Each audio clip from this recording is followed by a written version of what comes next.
내 허무한 날을 사는 동안 내가 그 모든 일을 살펴보았더니 자기의 의로움에도 불구하고 멸망하는 의인이 있고 자기의 악행에도 불구하고 장수하는 악인이 있으니 지나치게 의인이 되지 말며 지나치게 지혜자도 되지 말라.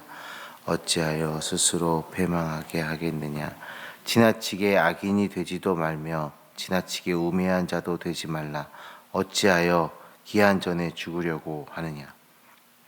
이것도 잡으며 저것에서도 손을 놓지 말는 것이 좋으니 하나님을 경외하는 자는 이 모든 일에서 벗어날 것임이니라. 지혜가 지혜자를 성읍 가운데에 있는 10명의 권력자들보다 더 능력이 있게 하느니라. 선을 행하고 전혀 죄를 범하지 아니하는 의인은 세상에 없기 때문이로다. 모든 사람들이 하는 모든 말에 내 마음을 두지 말라. 그리하면 내 종이 너를 저주하는 것을 듣지 아니하리라. 너도 가끔 사람을 저주하였다는 것을 내 마음에 알고 있느니라. 내가 이 모든 것을 지혜로 시험하며 스스로 이르기를 내가 지혜가 되리라 하였으나 지혜가 나를 멀리 하였도다. 이는 것은 멀고 또 깊고 깊도다. 누가 능히 통달하랴. 내가 돌이켜 전심으로 지혜와 명철을 살피고 연구하여 악한 것이 얼마나 어리석은 것이요 어리석은 것이 얼마나 미천한 것인 줄을 알고자 하였더니 마음은 올무와 그물과 손은 보석 여인의 사망과 더 쓰다는 사실을 내가 알았다. 그러므로 하나님을 기쁘게 하는 자는 그 여인을 피하려니와 죄인은 그 여인에게 붙잡히리로다. 전도자가 이르되 보라 내가 낱낱이 살펴 그 이치를 연구하여 이것을 깨달았노라. 내 마음이 계속 찾아보았으나 아직도 찾지 못한 것이 이것이라. 전 사람 가운데 한 사람을 내가 찾았으나 이 모든 사람 중에 여자는 한 사람도 찾지 못하였느니라. 같이 읽습니다. 내가 깨달은 것은 오직 이것이니라. 곧 하나님은 사람이 정직히 지으셨으나 사람이 많은 꾀들을 낸 것이니라. 아멘.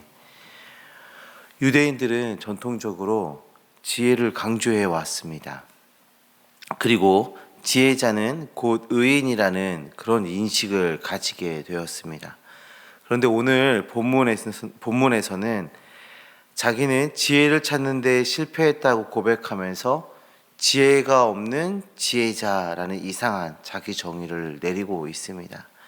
다시 말하면 사람의 지혜가 이처럼 허무한 것이다 라고 지금 말하고 있는 것이죠. 지혜자는 의롭고 지혜자는 복을 받고 악하고 우매한 자는 저주를 받는다는 그런 일반적인 그런 논리에서 오늘 본문은 그것을 부정하고 있습니다. 전도자는 지나치게 의롭고 지나치게 지혜로운 사람은 스스로 패망한다고 말하고 또 지나치게 그런 악하고 우매한 자도 기한 전에 죽게 된다라고 경고하고 있습니다. 결국 이 지혜자는 어느 양 극단에도 서서는 안 된다. 지금 이렇게 얘기하고 있는데요. 사실 이 말씀이 좀 잘 이해가 되지 않고 잘 받아들여지지도 않습니다. 왜냐하면 우리 성도님들의 신앙 고백은 결코 타협이 없는 오직 하나님의 지혜를 선택하는 그런 하나님의 지혜로 살아가는 것을 선택하는 그런 신앙을 우리가 고백하고 있기 때문이죠. 근데 오늘 본문은 마치 이 지혜와 우매함이 적당히 타협하면서 살아가는 것이 그것이 옳은 것처럼 느껴질 수도 있습니다. 오늘 본문을 통해서 전도자가 말하고자 하는 것은 우매함과 타협하라는 것이 아니라 우리가 지혜와 의로움을 추구하며 살아갈 때 무엇 때문에 그렇게 살아가야 하는가? 우리가 무엇 때문에 의로움과 지혜를 추구하며 살아가야 하는가? 그것이 우선되어져야 한다는 것을 말하고자 함입니다. 지혜롭고 의로운 행위보다 하나님을 경외하는 것이 우선되어져야 한다라고 말하는 것이죠. 지혜로운 행위, 의로운 어떤 행위가 우선이 아닙니다. 그 지혜로운 행위, 의로운 행위가 나타나게 되는 그 근본적인 것은 하나님을 경외함에서 시작되어야 한다라는 것을 지금 말해주고 있는 것이죠. 성도님들, 우리는 무엇 때문에 의로움과 지혜를 추구하며 살아가고 계십니까? 나의 의를 드러내기 위함도 아니고 나의 신념에 의한 것도 아닙니다. 오직 우리 하나님을 경외하는 그 마음으로 지혜와 의를 추구하는 삶을 선택하시는 주님의 자녀들, 주님의 백성들 되어지시기를 간절히 소망합니다. 이스라엘에서 지혜자들은 마치 이 현대 시대의 학계나 또 언론 이런 역할을 감당했습니다. 지혜자들은 권력자들의 잘못을 지적하는 역할을 했는데요. 이 세상에 죄가 없는 사람은 없으니 지혜자들은 결국 모든 권력자들을 비판한 것입니다. 모든 권력자들을 비판하는 그 권세를 가지고 있었던 것이죠. 그러나 지혜자는 뭐라고 말하나요? 권력자들을 포함한 모든 사람에게 지혜자들의 말에 너무 개의치 말라라 하고 지금 이야기하고 있는 것이죠. 어차피 다들 다른 사람을 비판하고 또 욕하기 때문에 다른 사람들이 나를 비판하는 말을 들었어도 들었다고 해서 기분 나빠하지 말아라 라고 지금 이야기하는 것입니다. 이것은 권력자들도 완벽한 사람이 아니고 지혜자들도 여전히 완벽한 사람이 아님을 지금 이야기하고 있는 것이죠. 다시 말해 이 세상의 모든 사람은 서로에 대해서 이런저런 평가를 하고 판단하고 그러지만 이 세상에 완벽한 사람은 단 한 사람도 없다. 완벽한 지혜를 갖는 것은 불가능하다라고 말하고 있는 것입니다.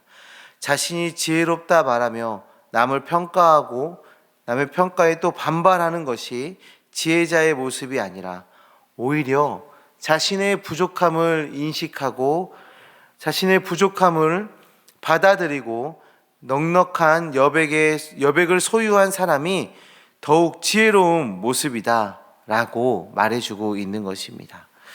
25절부터 29절까지의 말씀에서 모든 사람은 죄인임을 말하고 있는데요. 전도자는 성적 욕망을 포함한 세상의 유혹을 조심해야 한다 하고 지적하고 있습니다. 그리고 이런 악으로부터 벗어난 사람을 찾으려고 노력합니다. 그러나 어떠한 결과를 얻습니까? 지혜자를 찾을 수가 없었습니다. 하나님께서는 사람을 정직하게 만드셨습니다. 그러나 사람들은 꾀를 냅니다. 이것은 사람들이 자기 힘으로 의를 이루려고 수고하는 모습을 말하고 있는 것인데요. 사람이 자기의 수고로 나아갈 때 어떻게 됩니까? 우리가 우리의 생각대로 의롭게 나아가겠다고 꾀를 내고 제도를 만들고 그럴 때 어떻게 되었나요? 점점 더 악으로 끌려가게 되는 것입니다.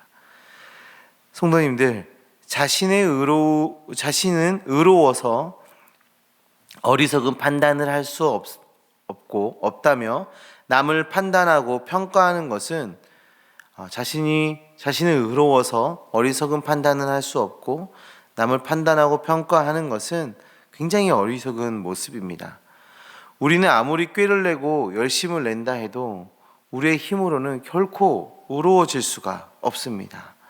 우리가 의로워질 수 있는 길은 유일한 단 하나의 길밖에 없는데요. 바로 하나님의 은혜입니다. 하나님의 은혜가 아니면 우리는 선한 길을 선택할 수도 없고 악한 길을 피할 수도 없습니다. 그러기에 주님 앞에 겸손히 나아가 그 주님의 도우심을 구하는 주님의 자녀들 되어지시기를 간절히 소망합니다. 사랑하는 성도님들, 우리를 의롭게 할 수 있는 것은 하나님의 은혜밖에 없습니다. 그 하나님 바라보시면서 겸손히 나아가시고 하나님을 의지하시고 하나님의 능력으로 지혜자의 삶을 거뜬히 살아내시는 주님의 백성들 되시기를 간절히 소망합니다. 기도하시겠습니다. 하나님 감사합니다. 우리를 사랑해 주셔서 우리의 힘과 능력이 되어 주심을 정말 감사합니다.